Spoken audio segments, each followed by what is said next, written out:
Okay, welcome to the first edition of Phantom Outsider Presents.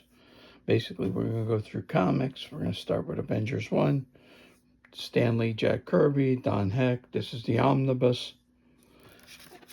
Alright, the story with Avengers 1 is pretty interesting, considering the fact that due to the Stan Lee Marvel method, according to Stan, all he did was tell people, like with Spider-Man's enemy Kingpin, he said, we're going to have an enemy next month for Spider-Man called Kingpin, and then let the artist go at it.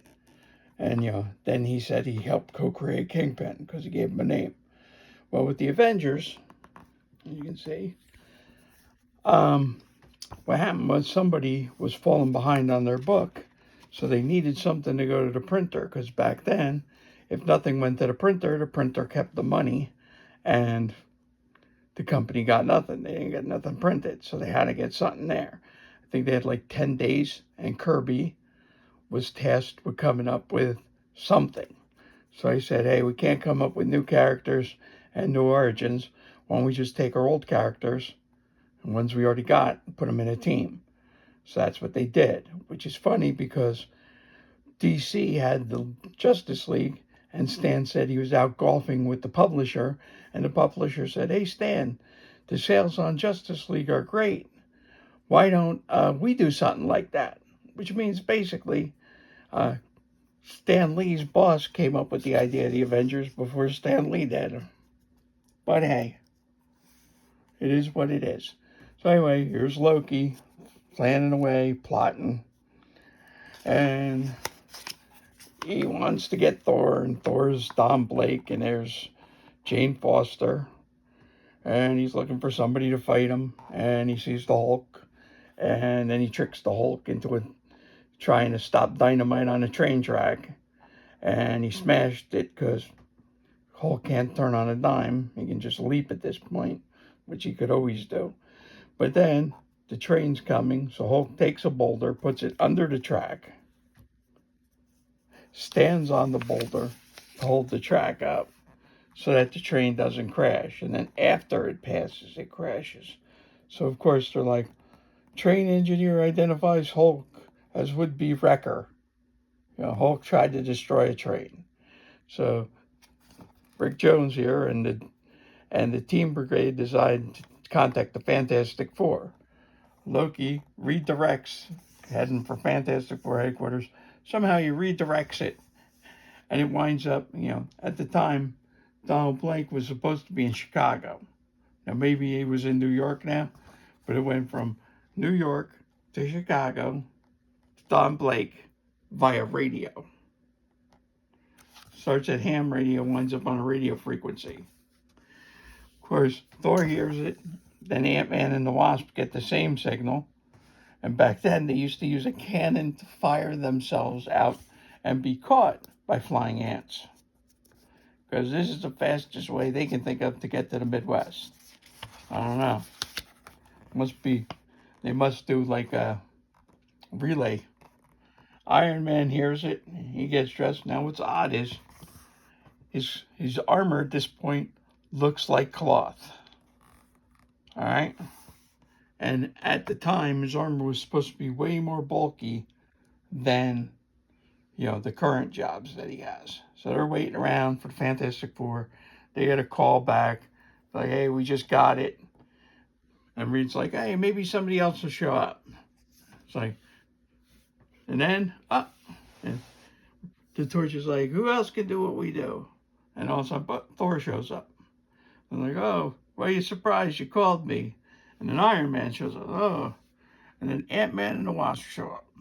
And they use a projector to somehow project their images in color onto the wall. I mean, these project light. They'd be shadows, but artistic license. So the Hulk's still bounding around.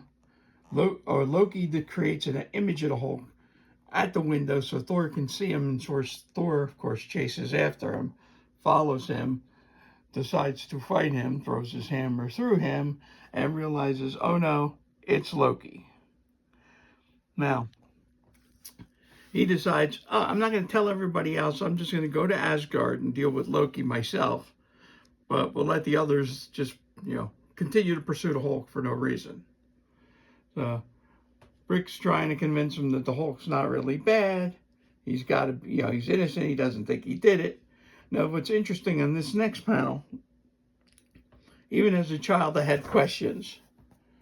This is the Hulk pretending to be a robot named Meccano. He is juggling a seal, a horse, and an elephant. Right? In the 70s, when I was a kid, variety shows were big, juggling was big. Every kid tried to juggle. Juggling is not easy. Not everyone can do it.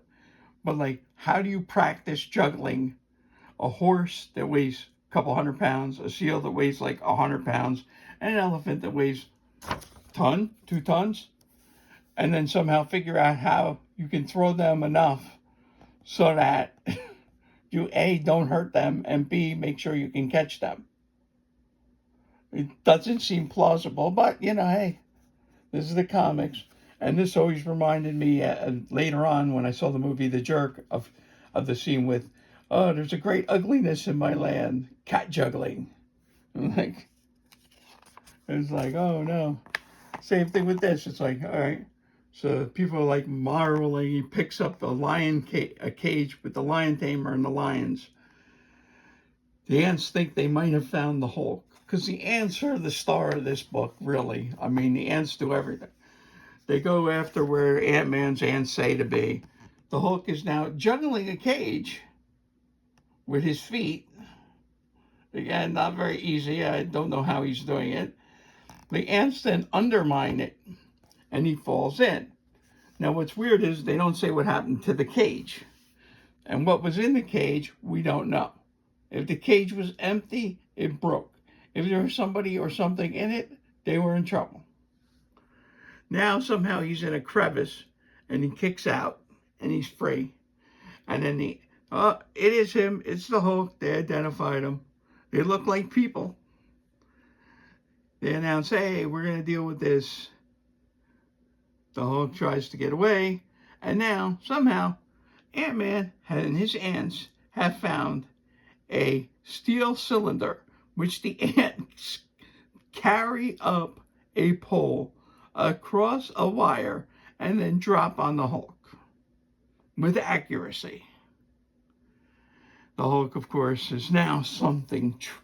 He's been trapped by ants. Of course, he shreds it like tissue paper. He's angry. He goes after them. He's trying to get them. He uses their bellows. He sucks in the wasp. No one can save you now. Yeah. I mean, just holding her like that, he could have broke her arm or her wings. Wrong. Iron Man can. Iron Man and Hulk start fighting. Hulk goes to leap through the tent. When he does, Ant-Man's ants have found a net that they've stretched across. The Hulk continues, bursts through, pulls not only the net away, but the entire tent. Again, the poles would have fallen, probably hurting people, but not worried about that in this story. The Hulk has now left the tent behind, and Iron Man is chasing him. The Hulk can only jump, Iron Man can fly, so Hulk slows down and then catches him from behind, damages him. Thor talks to Odin. Odin says, hey, Loki's in the island of the Silent Ones. Thor goes after Loki. Loki controls pretty much everything on the island, the trees, more or less the volcano in the area. Thor uses his hammer. Thor's hammer basically, at this point, he spins his hammer to destroy the wood. All right? And there's more explosives coming out of the volcano. He gets past that. Then a whirlpool. He creates the whirlpool. He throws his hammer at Loki. Loki blocks it. Loki then tries to get him again. He again stops him. Loki summons a troll. The troll drags Thor down. Thor's hammer makes a lightning strike. Trolls don't like light. He flees. Thor goes after Loki again. Loki does his illusion trick. Because Loki always does the illusion trick. Then, a whole bunch of Lokis. He uses his hammer to blow him away. Of course, there's one left who catches onto a branch. Now, again, Thor's hammer is a Swiss Army knife at this point. He uses his hammer, rubs it on the ground, and magnetizes it so that he can attract Loki and attach him to his hammer. Then he's going to take Loki back to Earth to show everybody, hey, this is the troublemaker. Hulk is fleeing, Iron Man's following. These guys tell him, hey, he went that way. They get to Detroit. They go to a tire factory. Iron Man throws tires at Hulk. Hulk decides to get this machinery. Turns it into almost like an arrow. Hits Iron Man with it. Iron Man crumples it up. Turns it into a grapple hook. Throws it at Hulk. Pins Hulk to the wall. Hulk just pushes back and knocks down the wall. Two of them get ready to fight some more. Thor throws up with Loki. Says, hey, it's his fault. And Hulk's like, hey, give him to me. Loki decides to go radioactive. He says, get back all you. You're all I'm gonna finish you all off now. At the same time, the Answer, again, crawling around, silent commands. Yeah. Loki falls through a portal, winds up in a lead line casing where they keep nuclear waste in a tire factory. Again, many questions. I don't know why they have that there. Okay, let's be a team. Hulk's like, I don't team up. What are we calling ourselves? Well, I suggest the Defenders or the dramatic, like the Avengers or nothing. That's it. The Avengers will be the Avengers. Will never be defeated. Right? Really pretty simple. I mean, for 10 days, the art on this makes the art nowadays look horrible. But Kirby did this entire book in 10 days, while also doing a bunch of other stuff that he was already working on. Okay, and that's episode 1. Like I said, it's going to be real quick. We're just going to go through them. We're not actually going to read them. But like I said, there's some things that are funny, like with Loki, being, the juggling thing is the biggest of all. Because, I mean, how do you get, like, what do? Show up at the circus, say, hey, I'm a robot, I can juggle animals? Yeah. Where's the W-2 on that one? What kind of shady circus is this? I mean, weird. All right. So, have a nice day, everybody. If you want to give a like, do so. I plan on making a whole bunch of these because, as most of you know, I'm retired now. And basically, this is what I'm going to do to keep busy. Okay? So, thanks. Have a nice day. Bye.